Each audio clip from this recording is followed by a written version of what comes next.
ಕಾಂಗ್ರೆಸ್ ನಾಯಕಿ ಪ್ರಿಯಾಂಕಾ ಗಾಂಧಿ ಅವರ ಮೇಲೆ ಎಸಗಿದ ಪೊಲೀಸ್ ದೌರ್ಜನ್ಯದ ವಿರುದ್ಧ ಮಂಗಳೂರಿನಲ್ಲಿ ದಕ್ಷಿಣ ಕನ್ನಡ ಜಿಲ್ಲಾ ಯುವ ಕಾಂಗ್ರೆಸ್ ಪ್ರತಿಭಟನೆ ನಡೆಸಿದೆ. ಮಂಗಳೂರು ಮಹಾನಗರ ಪಾಲಿಕೆ ಕಚೇರಿಯ ಮುಂಭಾಗದಲ್ಲಿರುವ ಮಹಾತ್ಮ ಗಾಂಧಿ ಪ್ರತಿಮೆ ಎದುರುಗಡೆ ಈ ಪ್ರತಿಭಟನೆ ನಡೆಯಿತು. ಇದೇ ಸಂದರ್ಭ ಉತ್ತರ ಪ್ರದೇಶದಲ್ಲಿ ಮಡಿದ ರೈತರಿಗೆ ಮೊಂಬತ್ತಿ ಉರಿಸಿ ಶ್ರದ್ಧಾಂಜಲಿ ಅರ್ಪಿಸಲಾಯಿತು.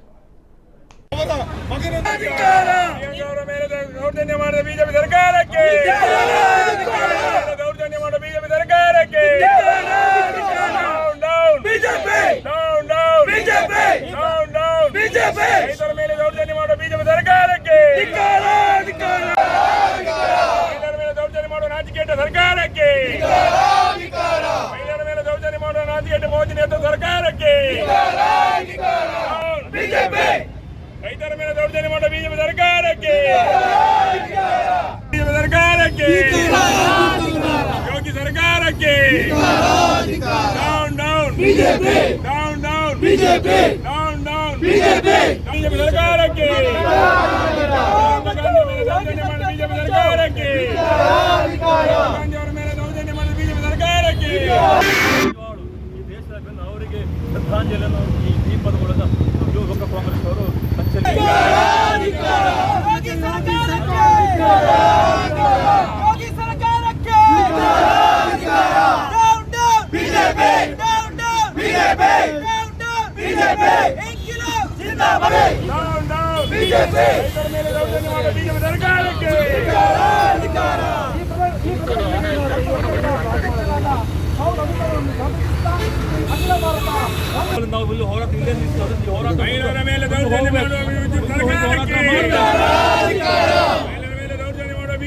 ಅವರನ್ನ ಬಂಧಿಸತಕ್ಕಂಥದ್ದನ್ನ ಮೊದಲನೇದಾಗಿ ನಾವು ಖಂಡನೆ ಮಾಡ್ತೇವೆ.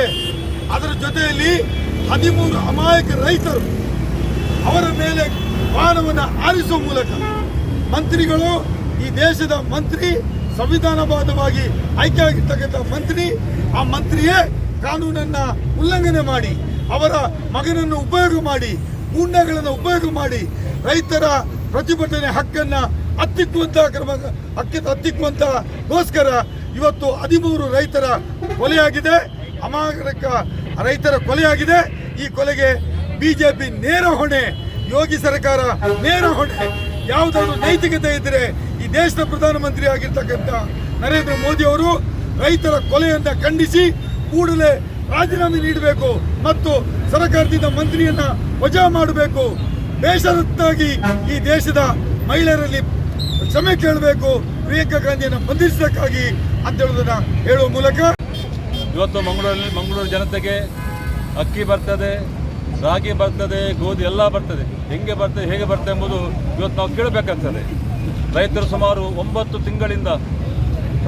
ತಿಂಗಳ ರೈತರು ತಮ್ಮ ಹಕ್ಕಿಗೋಸ್ಕರ ಇವತ್ತು ಹೋರಾಡ್ತಾ ಇದ್ದಾರೆ. ದೆಹಲಿಯಲ್ಲಿ ಸುಮಾರು 200 ಮಂದಿ ದೆಹಲಿಯಲ್ಲಿ 9 ತಿಂಗಳಿಂದ ಠಿಕಾಣೆ ಹೂಡಿದ್ದಾರೆ.